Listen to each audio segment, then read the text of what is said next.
She's safe. She's on a plane. She's on her way home.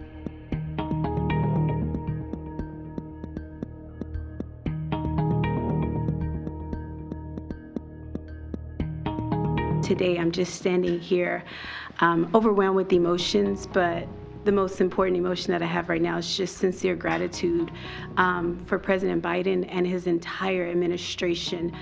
Today, my family is whole, but as you all are aware, there's so many other families who are not whole. And so BG's not here to say this, but I will gladly speak on her behalf and say that BG and I will remain committed to the work of getting every American home, including Paul, whose family is in our hearts today as we celebrate BG being home.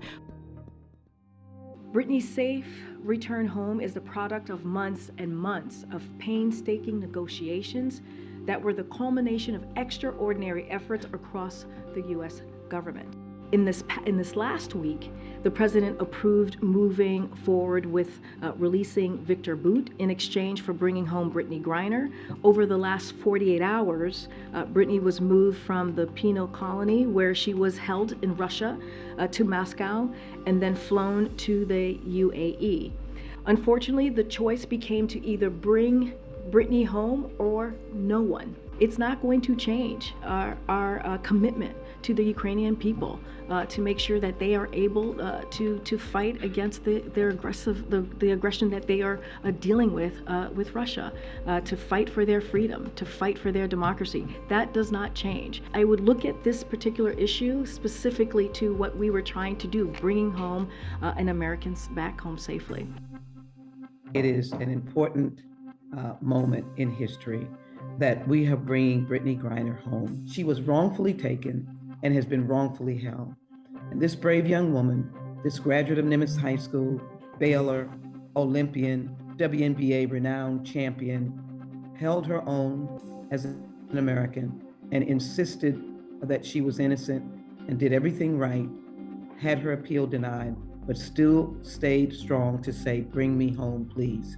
And that's what we were able to do. The United States, the sovereignty of the United States, was able to bring Brittney Griner home. Really grateful today. It's a great day. And, we look forward to BG having her time and space and recovering from this whole ordeal, awful ordeal. And but we're grateful again to the administration, the State Department for getting her home. I can't tell you, what this means to, I think, the whole WNBA community, to have her home safely. Basketball aside, by the way, this was just really emotional. I'm not a hugely emotional person, but I got very choked up and kind of knew for a couple of days that something might be happening, but you never know again until it happens in that moment, and things, fall through at the last minute. So when it happened this morning, I just emotional, Doug, is all I can say. It's been hard. I mean, it's been really, a roller coaster ride. You get high with the highs and low with the lows, but you continue to believe, because when Brittney's weak, we have to be strong for her. I hope she felt lifted in prayer, lifted in friendship, lifted in our basketball community, to know that stay strong. We're not gonna allow them to not hear your name every single day. We're not gonna allow anyone to forget about you.